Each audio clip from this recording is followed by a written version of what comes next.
Well, we always would have suspected that there would be a dramatic impact on the VAT positions that the political parties took. But we haven't been able to quantify it until right now. Hermann Pretorius joins us. He is with the Institute for Race Relations. They have just done a polling of the latest positions of South African political parties. And for the first time ever, the Democratic Alliance is ahead of the African National Congress. We'll find out more in a moment.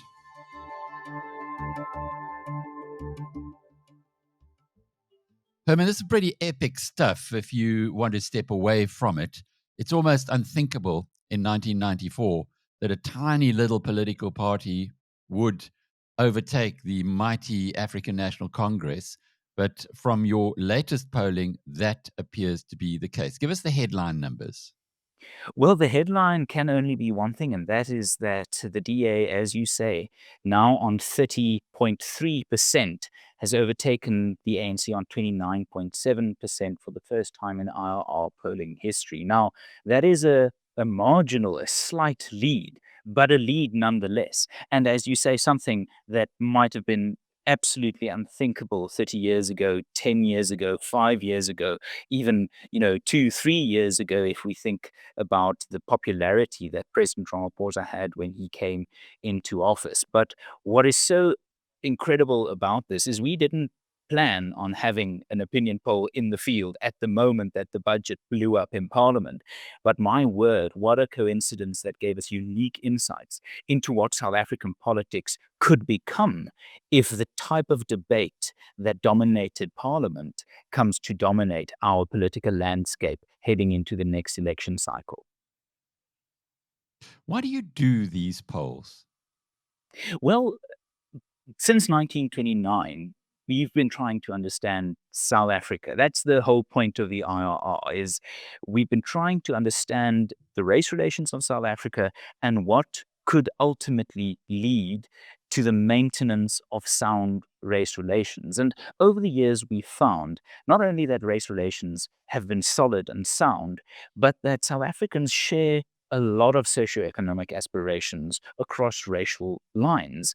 And I think this poll is just another dramatic manifestation of that. We do these polls to understand what is the public opinion thinking at a given moment? How does that impact our work? Do we need to talk about this issue a bit more, that issue a bit more, make the argument for classical liberalism, free market values on this issue or that issue?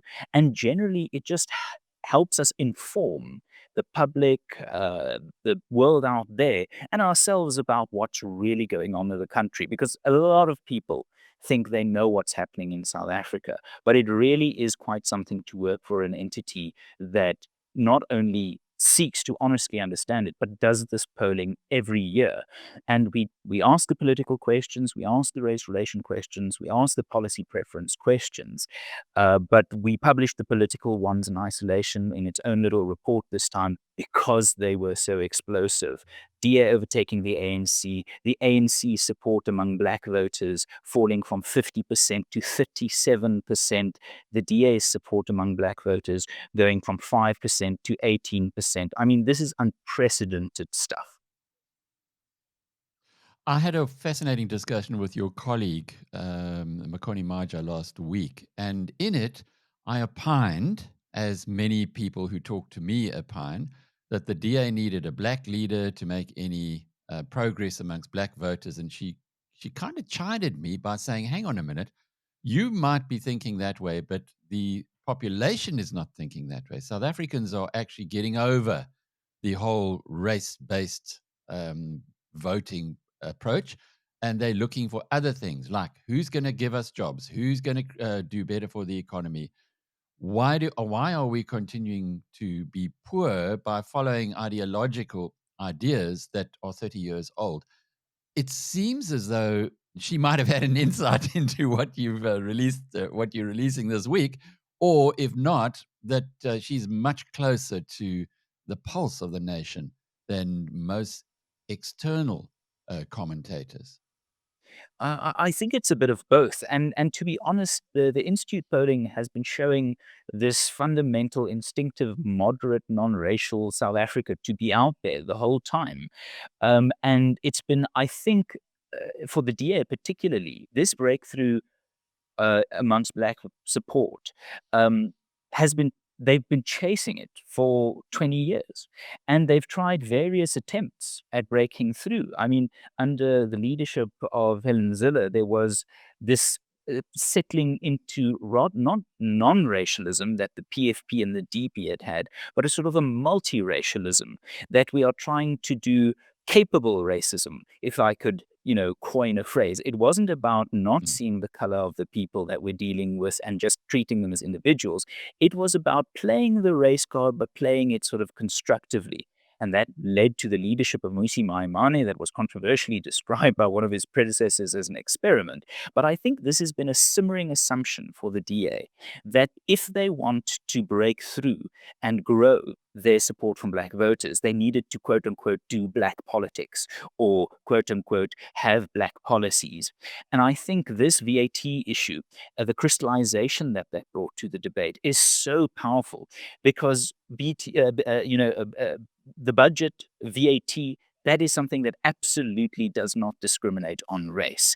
And it was an issue on which you couldn't conceivably position whites on that side, blacks on that side, coloreds over there, and Asian South Africans there. It was just an instinctively, inherently, unquestionably race neutral issue of aspiration of socioeconomic ability. And that has cut through. It has earned them the breakthrough that they've been trying for so long to achieve through what I would call, and what I think Makone would agree, superficial pandering means. And now we see that that was sort of all for naught. If we're going to be a non-racial country, as most people want us to be, if the DA is going to be a non-racial party, as it claims to be, well, it's about time that they fought and won on an issue of real non-racialism. And the VAC issue seems to have been that. It seems to have been this catalyst of turning long simmering frustration with the ANC into a real change. Because we must remember, this is the ANC that lost their majority because of NHI, because of expropriation without compensation, because of sluggish economic growth.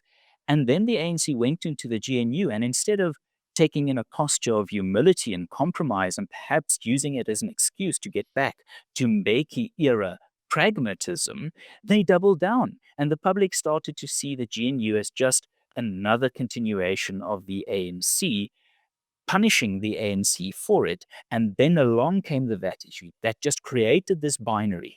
And Black South Africans, for the first time, close to 20%, can now go, well, I am not the sum of my melanin, but the sum of my aspirations, my character, my values. I don't want to live in an economy that we have extortionate taxes. And that catalyzed a shift that I've never seen before, and a very promising shift showing that it's always been, as James Carville said in the 1992 American election, it's always been the economy, stupid. Yeah, it certainly has. Let's just, well, in South Africa, it hasn't always been the economy because the But it economy should has have been. been flatlining for 15 years. But it should, I agree, as from your perspective, it should have been. And I But I think the think point here is also that from the voters' you perspective. polled it. Sorry, Herman, you were polling at exactly the time that the VAT confrontation was going on. How much of an impact would that have? And then if we look further, how does the DA retain its lead, and how does the ANC rebound? So I think you're absolutely right. And we say this in the polling report that the polling happened at a unique moment when economic policy, socioeconomic policy just broke through and defined politics. Um, but if we look carefully at the last 30 years of democracy, the clues have always been there. At the IRR, we have one of our signature graphs, is a graph that overlays ANC support with GDP growth, with job creation, with a rollout of housing, electricity, and water services. And these lines correlate so beautifully. If you look at the 70% of the vote that the ANC got in 2004, we had a strong economy. unemployment was inching downwards, housing rollout, welfare rollout, all the socioeconomic factors all aligned perfectly. For Mbeki, not a much loved figure, so it can't have been his personal vote, his personal charisma, sort of Mandela-like, that carried the ANC to 70%. It was that at the time the economy was booming. Socioeconomic aspiration got a chance to breathe. People thought, my word, we can actually trust the ANC with these aspirations I have for me, for my kids, my loved ones. And that then got lost. And as that got lost, the ANC support continued to decline. And then the budget came up, and it was this bolt from the blue, this breath of fresh air for socioeconomic policy to just again shamelessly and in a binary way define the political question. So it's always been the economy for the ordinary people in South Africa. But it's been, I think, the politicians that have read the room incorrectly, thinking that South Africans are more obsessed with the sort of race divisions and the who's up, who's down, rather than can't we just have a rising economic tide? What should the DA do from this? How can it maintain its lead? It's not going to be easy. It really isn't going to be a walk in the park. No one should assume that this is the new status quo, irrevocably ANC DA fighting for 30% of or at the 30% mark. But it can be that if the DA grasps the moment to say, let's use the inspiration of the VAT discussion, let's use the socioeconomic potency to define the next election campaign. If the DA allows the ANC to do one of two things, to either redefine the political debate on its terms about wealth redistribution with racial undertones, or if it allows the ANC to get away with a shameless pivot to Mbeki era economic pragmatism, I think we're looking at the ANC regaining the lead that they have just lost. But if the DA can maintain the idea that going to the ballot box, casting a vote, is the voter deciding for higher or lower taxes, if that could be the message, that when you go into that booth, you pick up that little stubby pen or pencil and you cast a ballot, you're deciding the VAT increase or the VAT decrease, that then allows the DA to take this polling finding and transforming it into the reality of a new landscape. If they don't do that, this poll will be very interesting as an investigation into an alternative reality of what would to be happen, or what were to happen if South African politics were driven by socioeconomic policy. But if they get to that point where politics is driven by that, then I see no reason why we can't maintain this level of electoral competition, with the DA being really competitive and the ANC really starting to clean up its act, if it wants to at all get back in the area of being South Africa's consistently reliable largest party. Well, we've had on the screen perhaps the most important of the graphs that you have there. And let's just talk this through. This is your second polling since the national election, where the ANC came down from 57% to 40% of the vote. To see the ANC under 30% of the vote at this point in time is going to be sending all kinds of shock signals through Lutuli House. And to see the DA moving up at this point in time will clearly embolden it too. But what is interesting is immediately post the, well, 6 months after the May 2024 election, the ANC had actually gone up and the DA barely moved. So what happened there, and what has, taking the VAT out of it, what has happened subsequent to that, which has seen this dramatic change in fortunes? If we just put the VAT on one side, is there anything else that would have part or contributed to this? Definitely. Overall frustration with the fact that ANC policy seems to dominate despite the GNU being widely popular. If we look at the polling, the GNU was, even before the election, South Africans considered it a desirable outcome. This idea of getting the parties to work together, this belief that a constructive relationship between the ANC and the DA could bring out the best in the ANC. that the GNU could actually help the ANC rediscover its pragmatism, its sort of policy framework that delivered massive economic growth in the first 10 years, where we saw the number of Black South Africans in employment double between 1994 and the 2010s. So there was this aspiration, this hope that the ANC in the GNU would listen, as it were, to the better angels of their nature, with the DA playing a powerful role in getting the ANC to do that.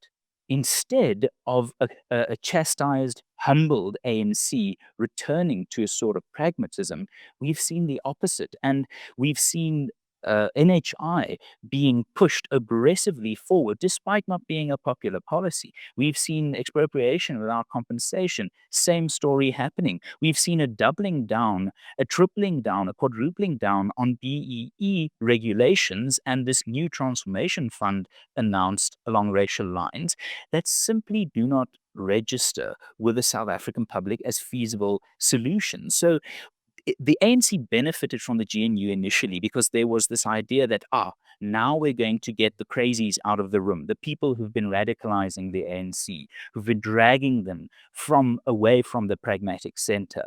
And then that turned out not to be the case. And the VAT issue just sort of broke through the sound barrier on that, crystallized it to show that, sort of like Margaret Thatcher by 1990, the ANC has lost its connection to listen to the public. All iron ladies start to rust at a certain point, and when a political party as formidable as the ANC loses the ability to read what the public is telling them, you see this sort of electoral and political earthquake happening. Thanks for unpacking that, because that would also explain why the PA and the IFP improved, being part of the government of national unity, but have gone radically backwards after supporting the VAT hike. Indeed, indeed. And they were prominent in that debate, where a party like the Freedom Front Plus, who was with the DA in opposing VAT, was a bit invisible in the debate, being the victim of just a DA discovering a stance it could hold unapologetically with confidence that it is now clear resonated with the public. If we look at what happened, especially also to MP and the EFF, election result down from election result by the end of last year because they were outside of the GNU, they were outside of this popular moderate mechanism for decision making, and then they put themselves on the right side of VAT, they see their support return to election levels. So almost every party has a story to tell here of what did they do with the GNU, what did they do with the VAT issue, and the voters saw that as an indication of who's really on quote unquote our side, and it seems not to have been the ANC at this point. What about Action SA? Because that's been a mystery in many respects, that the the 2024 elections saw them falling sharply from where they were in the local elections in 2021, but they've bumped up quite happily, or quite well, despite being part of the reason why the VAT increase is going ahead. So I think we can look at two historic examples of small parties gaining the advantage or showing significant growth. The first one is the DP between 94 and 99. And then the second one is the PA between 2019 and 2024. What these two parties managed to do was project such prominence and relevance that the big players had to meet them on the battleground. And one sees that very clearly in the Fight Back campaign of 1999, where the DP deliberately wanted to position themselves as the other person in the ring, not just the ANC, no longer the National Party, but the DP being the, as it were, anti-ANC. And they got that. They got the ANC to buy that it was now a contest between the ANC and the DP. And the same with the PA last year. They got the DA and the ANC to take them seriously enough to deal with them, to include them in aggressive messaging, so that the PA could ultimately see an almost 5,000% increase in its vote between 2019 and 2024.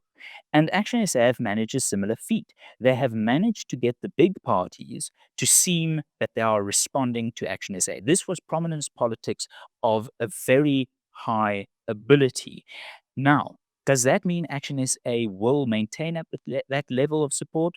Perhaps, possibly, but the first step in getting support is to be prominent, then to be relevant, then to be consistent. So they have gotten their prominence, they've gotten their relevance at least now. The question is, can they now be consistent? Can they be a permanent player in terms of the power dynamics? But there's also, I think, something here that in consumer science and marketing speaks to this idea of mere exposure. People see things, and consumers and voters aren't always the most rational decision makers. They pick the product or the party that they've recently heard about. So, well done to Action SA for being one of those parties over these last few weeks during the time of this survey. They've played the prominence game well, and they are the only party to, as it were, go against the pattern Mm. of seeing pro VAT parties having their support full. They've gone the opposite direction. Good politics. Now let's see, can they maintain that? This is an interesting table that you included in your distribution of your report, where you have a look at black registered voters and who they would be voting for if an election were held today. The ANC dropping from, as you said earlier, 50% to 37%. The blue line being the polling from 6 months ago, the red line from where it is today. But there's no question that the big winner here is the Democratic Alliance, and the big loser here is the IFP. MK also doing better, as does the EFF. Could you just talk us through that, please? Yeah, no, it is incredible. I think this was the moment when I actually had to put down the data and just sit back and understand that the DA has gone from having the equivalent of 10% of the ANC support among black voters to having 50%. That is an amazing, remarkable change for the DA to have accomplished. And it betrays the fact that so many people have been wrong about thinking that socioeconomic policy can't be the breakthrough issue. But the IFP and the ANC, the clear losers here of being on the wrong side of a bread and butter issue. Black South Africans, white South Africans, it doesn't matter. Bread and butter issues are bread and butter issues. And to have gotten this call wrong from the IFP might just be the interruption of a 10-year project of slow but steady regrowth. If I were the ANC, the most nervous party from this poll should be the ANC, but in second place should be the IFP, who've seen the gains they've made since 2016 wiped out essentially by one decision, one unpopular decision on a bread and butter issue. And to have MK and the DA in a close contest for the second position amongst black registered voters alone is just inconceivable if one were to assume the racial politics as the defining factor over the last few years. And I think the next slide, I hope you have it, is that by income breakdown. That is also an amazing piece of information to see that we've broken down our respondents into four income categories: under 2,000 Rand a month household income, between 2,000 and 8,000, between 8 and 20, and 20 and above. And in three of the four income categories, the DA now leads. In households with under 2,000 Rand a month income, the DA is now the most popular party. I don't think anyone could have predicted that. It is a breakthrough that the DA should be cherishing and building on to say we are now the party, or we can become the party of the aspirant have nots of South Africa. We can shake this idea of being a minority middle class party. It's an extraordinary table. 29% of those under 2,000 Rand a month would vote for the Democratic Alliance versus 25% for the EFF, which you would imagine to be strong in that area. Perhaps the penny has dropped. And the penny is, if you have economic growth, then there are more jobs. If you do not have economic growth, then there are no jobs, or you're going to lose jobs. I wonder, though, Herman, was there anything in your polling which brought up the fight that South Africa has with the United States at the moment, given that the US culture is so deeply embedded in so many parts of our society? Might this also have played a role in any of this? That is possible. Unfortunately, we didn't poll for that. It is, of course, possible. I can't exclude it as a possibility. But what I would say is that it is unlikely for foreign affairs, international relations to affect the thinking of sub 2,000 Rand a month households. If we just Mhm. assume that the Maslow hierarchy of needs is accurate, we're looking at people who are struggling with steps 1 and 2 on that hierarchy, who don't have the luxury of considering Trump's latest decision on tariffs, or his latest attack on a political opponent, or his latest claim, false or not, about South Africa. So that is definitely possible. And I think if you look at the polling from the Brenthurst Foundation, and SRF polling as well, you see that this issue has cut through, and the blame seems to be landing mainly on the ANC. So that is, of course, another risk factor for the ANC, another issue they seem to be on the wrong side of. South Africans have always been moderate. We are not a heavily ideological country, and the DA has managed to get the bread and butter issues with their graph currently on the screen, showing that with bread and butter issues, you can maintain your base if you're the DA, but you can also grow your support from black voters fourfold, which should terrify the ANC. If the ANC continues along this line of ceding the socio-economic argument to the DA, they are handing the DA the weapons, the ammunition with which to end ANC dominance and the ANC status as South Africa's largest party for good. I just want to end off with this graph again, go back to this chart, because as you mentioned earlier, at the previous polling, the Democratic Alliance, if you were a black person who was being asked, the DA would get 1 in 10. Black people would say DA versus ANC. Now it's 1 in 2.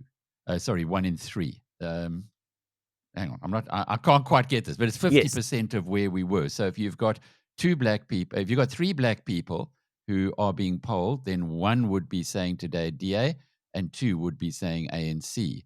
Mm. If 6 months ago, of 10 people polled, 9 would be saying ANC, one would be saying DA. That is a massive, massive swing. And I can see why you've put so much emphasis on the fact that South Africans appear to be losing this identity politics, or identity politics is becoming subservient to what are my future prospects? What are my kids? Are they going to have jobs? How's my economy going to do? And I guess it had to, at some point in time, start registering. Absolutely. And one of my favorite questions that we every few years ask South Africans is, do you want your child's teacher to be the same race as you, or doesn't it matter as long as the teacher is good? 90% of South Africans say it doesn't matter as long as the teacher is good. If you can trust your child's education to someone not on the basis of their race, but on the basis of what they can add, the value they can bring, then you can trust the economy to a party on the same principles. We are looking possibly at the beginning of the end of apartheid era racial classifications, where impatience with the ANC has run out, and the willingness of voters to go shop around to places that they've never before considered shopping at, like the DA, is an exciting thing. But as I said before, this isn't the done deal. This isn't the end picture. This isn't the photo finish.